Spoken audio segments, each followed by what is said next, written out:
সে হানজালা রাদিয়াল্লাহু আনহু ঘটনা কে না জানে। আল্লাহর বান্দা ফরজ গোসল ছিল তার জিম্মায়, এখন এই ফরজ গোসল করা পরিমাণ সময়টা পর্যন্ত পান নাই, ওই যে লড়াইয়ে নেমেছেন আর ফ্রি হতে পারেন নাই, সেখানেই শহীদ হয়েছেন। কেউ কেউ অবাক হয়, আরে বুঝলাম তিনি স্ত্রীর সাথে মেলামেশা করেছেন, স্ত্রীর সাথে মেলামেশা করলে তো রাতের বেলা করেছেন, আর জিহাদ তো রাতে হয় না, জিহাদ তো দিনে হয়েছে, তাহলে তার জিম্মায় আবার ফরজ গোসল থাকে কিভাবে? তিনি কি ফজরের নামাজ পড়েন নাই? যদি নামাজ পড়েন তাহলে ফরজ গোসল তো করা হয়ে গিয়েছে, তাহলে ফরজ গোসল নিয়ে দুনিয়া থেকে যায় কিভাবে? এই ইতিহাসটা ঘাটতে গিয়ে চোখের পানি ধরে রাখতে পারি নাই, রাখার কথাও না। যখন যেই দিন তিনি শহীদ হলেন উহুদ যুদ্ধে, ওই দিন স্বাভাবিকভাবেই তিনি ফজরের নামাজ আদায় করেছিলেন আল্লাহ রসুলের সাথে। ফজরের পরে যখন ঘরে এসেছিলেন, স্ত্রী পিড়াপিড়ি শুরু করলেন, একরকম জোর করেই তাকে বাধ্য করলেন যে স্ত্রীর সাথে মেলামেশা করতে হবে। মেলামেশা করলেন, গোসল ফরজ হলো।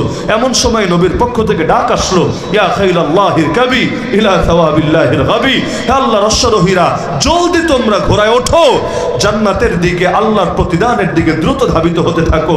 এটা শুনে আর সবরে কুলায় নাই, সঙ্গে সঙ্গে নেমে পড়েছেন ময়দানে।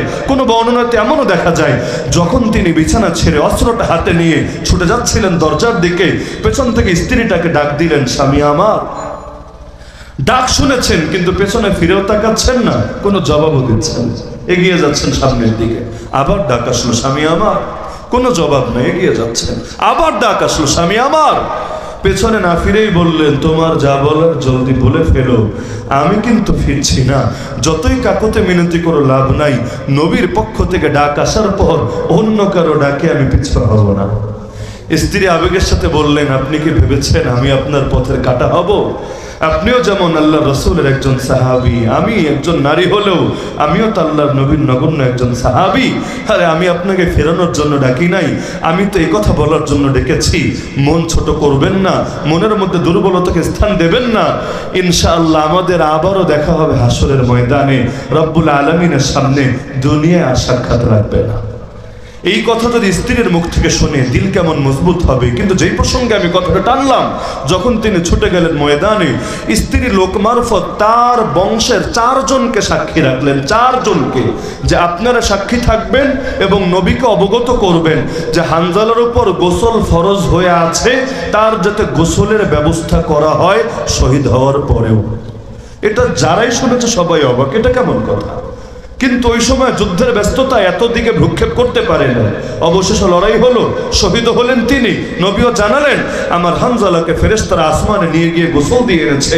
কিন্তু পরে অনেকের কৌতূহল জাগলো, সবই তো ঠিক আছে, কিন্তু 4 জনকে সাক্ষী রাখলো কিসের ভিত্তিতে? স্ত্রী আগ থেকে জানলো কিভাবে যে হানজালা মনে হয় ফিরবে না, শহীদ হয়ে যাবে, শেষ বিদায়ও দিয়ে দিয়েছে?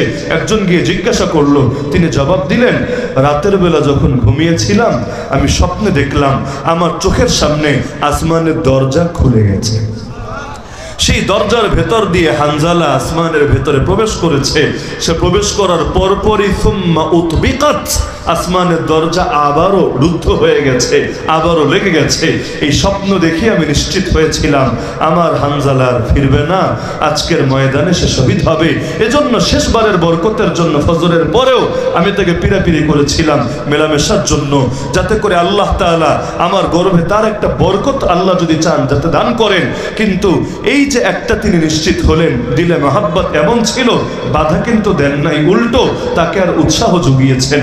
এখন আল্লাহ নবীর সাহাবীদের এমন তো ভুরি ভুরি ঘটনা আছে, একজন শহীদ হয়েছে আরেকজনকে তৈরি করে দিয়েছেন, আরেকজন শহীদ আরেকজনকে তৈরি করে দিয়েছেন।